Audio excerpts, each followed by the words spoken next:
you darn tootin', they done messed up the game. What do we do? Howdy y'all, oh my God. Howdy y'all, welcome to the Elevate Grace Christian Center Ministry Elevate Challenge. And today we're gonna do the banjo knockdown challenge where you take your rubber banjos, and you're gonna knock down these cans right over here, you darn tootin'. If you don't do it right, then you lose. Hey, versus Melissa, here we go.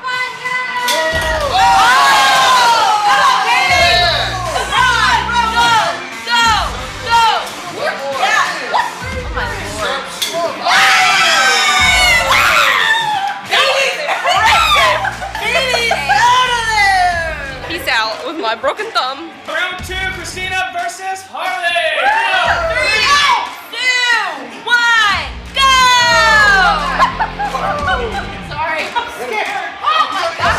Oh my God. Wow! Come on, Bean, come on. Oh! They're not going! I hate rubber bands!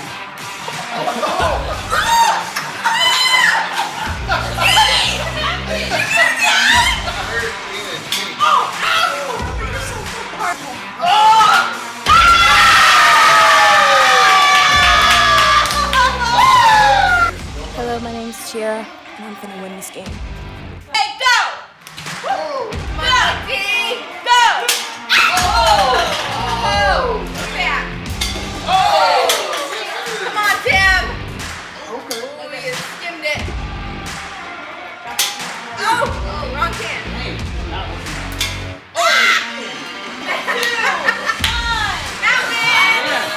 Not my game. All right, Carla versus Tiara.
In 4 seconds, guys.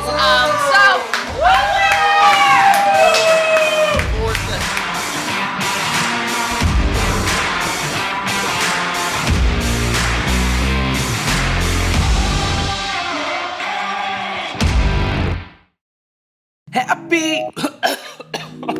Oh man, we're getting this year started off right. Happy New Year, everybody. Welcome back to Elevate. I am so glad that you are here with us today. It's exciting. It's 2021. 2020 is behind us. It's gone. We are in a brand new year with brand new opportunities, and I'm excited. Question for you though. Have you ever been told to watch your attitude? I mean, think about this. So when I was growing up, I had a problem with my sister.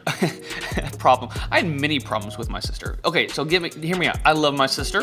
She's amazing. However, we just butted heads a lot when I was younger. And so there were many times to where I ended up doing things wrong with her, and I ended up saying the wrong things. So my mom or my dad would come in and they would make me apologize to my sister. I remember instances where I would spend minutes trying to apologize to my sister because I wasn't apologizing the right way. My parents would tell me, you need to change your attitude attitude. You need to apologize like you mean it. Have you ever been in that situation? Have you ever been in a situation to where your attitude just wasn't in the right place, or where what you were trying to say wasn't coming out the right way, or maybe you were just in a completely wrong state of mind and what you were trying to do wasn't coming across? Yeah, that's how I feel 2020 has kind of been like. And now that we're in a brand new year, I think we have a brand new opportunity to leap into 2021 with a brand new attitude. Now, why am I talking about this? Well, this new year, because we're in a new year, and this month we're in a brand new series titled A Blessed New Year. And I want to talk about how we can choose in this year, right here, right now, as you're watching this message, how we can choose in this new year to live a blessed new year. Because let's be honest, 2020 was crazy. 2020 was something else. It was just, it was a whole bunch of emotions. And I think that if we can choose to have the right attitude, and I believe that if we can choose to focus on God and choose to really kind of change our direction, that 2021 can be a really amazing year. Now here's the catch. Being blessed doesn't just happen. It doesn't just happen to us. A lot of times we actually have a role, a part to play when it comes to being blessed. And so I actually want to talk about that this series, is what it means to take part in this blessing, what it means to take part in this new journey, and how we can actually change the course of our direction in the year 2021. And so today we're going to talk about that. We're going to talk about what it means to change our perspective, to change our attitude, to change our focus on the things that God has for us, to have a blessed year in 2021. Today's message is titled, Watch Your Attitude. All right, so to get this lesson started, we're going to Matthew chapter 5, starting in verse 1. Let's read it. Now, when Jesus saw the crowds, he went up on a mountainside and sat down. His disciples came to him, and he began to teach them. He said, Blessed are the poor in spirit, for theirs is the kingdom of heaven. Blessed are those who mourn, for they will be comforted. Blessed are the meek, for they will inherit the earth. All right, so do any of you guys like accents? I love accents. I love geography in general, and so when I hear accents from different people at different places, it always kind of excites me. Recently, I discovered this girl on TikTok who is Australian, and she does this like accent challenge where she'll say an accent and you or whoever is supposed to duet and say, you know, how they say the word. And so I wanted to do that today with you. You cool with that? Okay, good. All right, here we go. Aunt. Ant. Water. Water. Jar. Jar. Oregano. Oregano. Data. Data. Adidas. Adidas. Envelope. Envelope. Neither. Neither. Privacy. Privacy. Vitamin. Vitamin. Dynasty. Dynasty. River. River. Now, the reason why I brought this up in the first place, accents and everything, is because the Bible is a wonderful thing. However, I wish that, like with every single weird word, like there were like ways like to help you pronounce each word, because there's a lot of words in the Bible that are hard to pronounce because they were originally written in different languages. And it's important to, when we're studying and learning scripture, that we are making sure that we are understanding the words in the proper context and the proper meaning. And for the next few weeks, we're actually going to be focusing on this one word that we just read in the passage that we read before, and that word is blessed, or actually blessed, because there is actually a difference between blessed and blessed. It's spelled the same way, and it kind of almost means the same thing, but one is a verb and one is an adjective. So the Greek verb for blessed is alogio. This is what I meant. And it means blessed or praise, a state of blessing, but it's a verb. And then the word that we're focusing on today, the adjective blessing, it comes from the Greek word makarios, and it means literally like to be happy, a happy condition. It's a state of being content, a state of being happy, a state of being joyful. And to start off this series, and in fact this whole series, is going to be focused on this passage of scripture that we just read about, and this passage is known as the Beatitudes. And essentially what this whole context of this story is, it's Jesus actually his first public remarks in his ministry. Now, he does some miracles beforehand, but this is the first time that we know of that he publicly goes out and starts speaking to people. And this is his first time preaching really to people. This passage of scripture, we're going to look at the first three different blessed things that Jesus mentions. The things that blessed are those who blank. And I think it's important because just like how this is Jesus' first impressions when he's preaching, his first public remarks, I believe too that this can be our first impressions to the year 2021. That if we choose to focus on these Beatitudes, these blesseds, then I believe that if we focus on these things and actually apply it, it can actually make our 2021 a whole lot better and a whole lot more meaningful and a lot more spirit-led. So let's dive in. Let's talk about the 3 ways that we can be blessed in 2021. All right, so for point number 1, we're looking at that first Beatitude, the first example of what it means to be blessed, and that is to be, number 1, poor in spirit. Matthew 5:3 says, "Blessed are the poor because theirs is the kingdom of heaven." Now, I bet you a lot of you guys are kind of imagining, what does it mean to be poor in spirit? What does that even mean to be poor in spirit? That doesn't sound good. So the best way I can probably explain this, basically poor in spirit is someone who acknowledges that his or her personal righteousness is nothing in comparison to God's. In other words, we need God. That's essentially what it means. It means that we walk this earth knowing that everything that we have, everything that has blessed us in the first place, everything that we have considered a blessing in our lives comes from God in the first place, including our spiritualness. Now, have you ever known someone who is kind of like this super religious person? Like everything that they say it in a way of like they know everything. Like they know everything about the Bible, they know everything about God. And it's really funny because those are the people that always know what's wrong with you. Right? Like those are the kind of people I'm thinking about. Yeah, Jesus aren't a huge fan of those kind of people, or at least what they're doing. That is complete opposite mindset of what we need to have when it comes to our relationship with God. Is we need to have a mindset that we need God, that we need Him in order to live a functioning, good spiritual life. It's basically saying, blessed are those who need Jesus, and that's all of us. It's blessed are those who are aware that we need Jesus. Now, another way of looking at this is that blessed are those who are content with Jesus. When you know that Jesus and God are all that you need, then it becomes all that you need. It becomes you're content with it. You become content with the fact that God is all you need. When you realize that you know what, you don't need any other human being to make you whole, man, it just changes your life. It changes everything about your mindset. It changes everything about how you move forward. It changes about what it means to try to win people's approvals or not, and what it means to be a winner, or it just changes everything. When you know that God is what it's all about, and that when you choose to follow Him and follow Jesus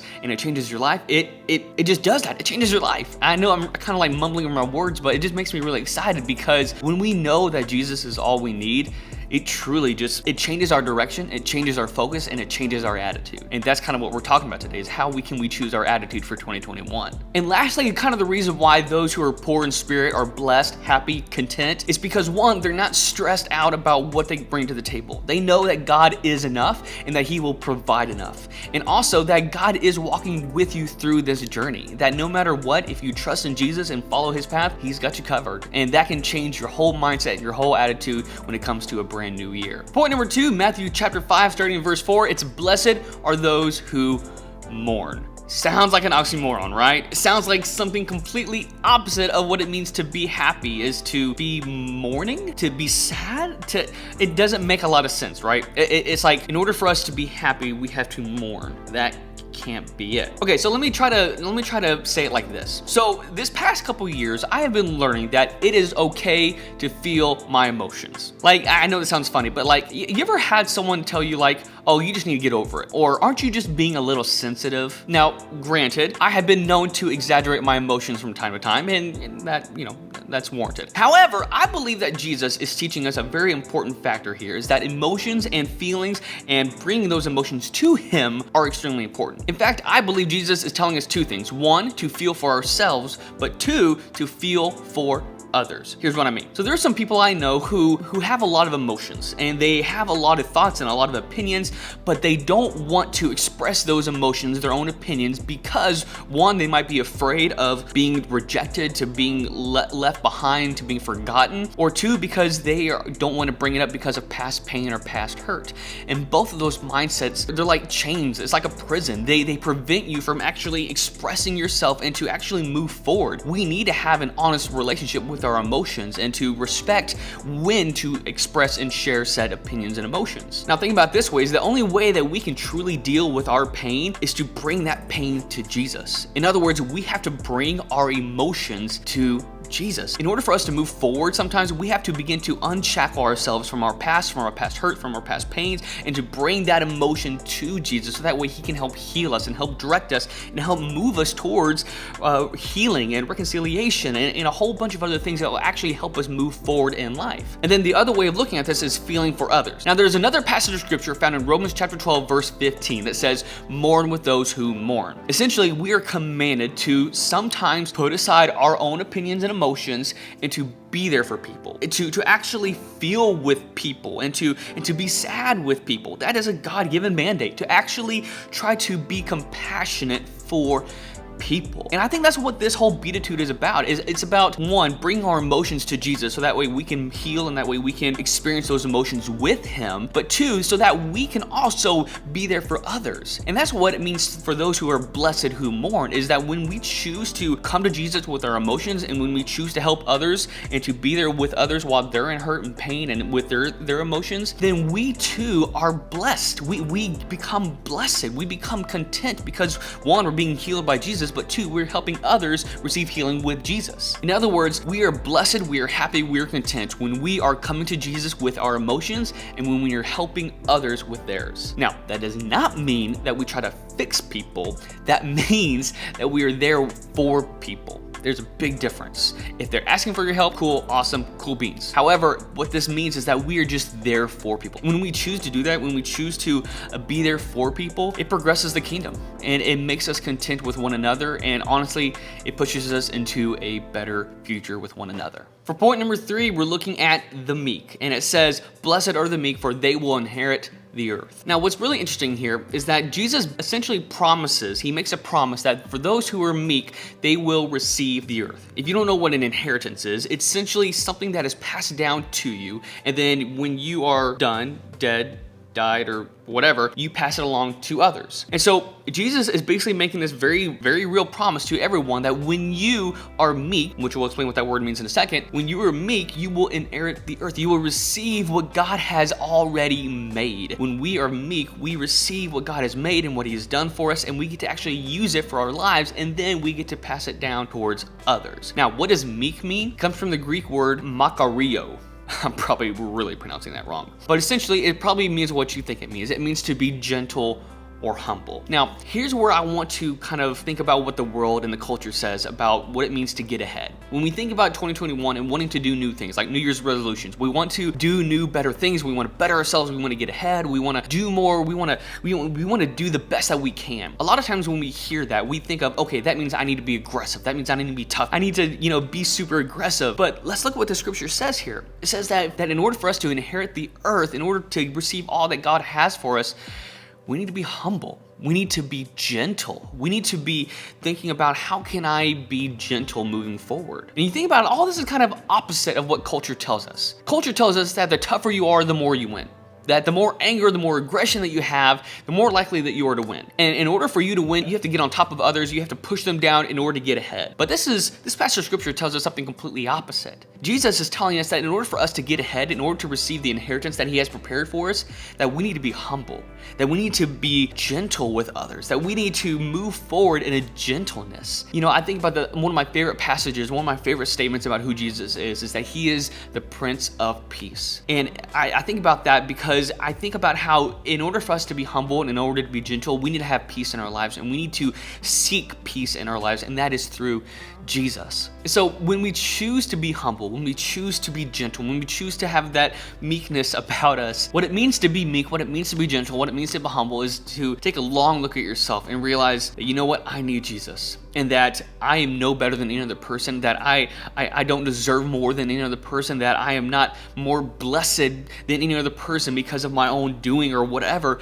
but rather we are all equally deserving of God's blessing. We are all equally deserving of God's inheritance, and that when we choose to work together, when we choose to be humble and gentle and to help each other out, especially in this new year, then I believe that we can move forward in just brand new, incredible ways. If there's one thing that 2020 I think has taught us, is that we need each other more than ever. We need to be in relation with one another. We need to be humble and to not always be right, to not always have to be the correct. We need to be humble enough to realize that, you know what, in order for me to move forward, I need help sometimes. I need to rely on people sometimes. And so I want to conclude this by saying I think it's really easy for us to be cautious about 2021 because of 2020. I think it's easy for us to feel afraid about what 2020 can do to us because we thought 2020 was going to be so amazing or great, and then all of a sudden it just went. And I want to maybe reverse that mindset, that I believe that we are already blessed. I believe that we have already have an inheritance prepared for us. God has already done and prepared things for us. A lot of what it takes to receive that inheritance is the right attitude. To choose to focus on, as we're talking about in this series, the Beatitudes, the what we are blessed with. How can we become blessed? How can we receive the blessings and the inheritance that God has for us? And I want to encourage you today, starting with these three today, if we can choose to be humble, if we can choose to mourn with others, if we can choose to be recognizing that we are poor in spirit, that we need Jesus, then I believe that 2021 can be the best year yet.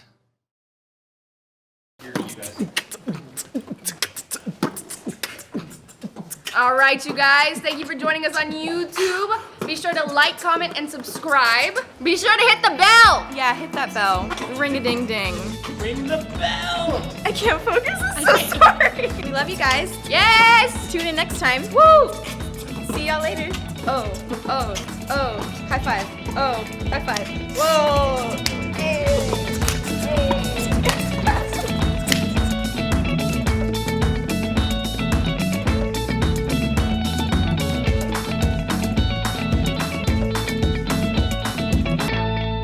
I do declare you better win this game. Because if you don't, we're going to send you to Timbuktu, you darn tootin'.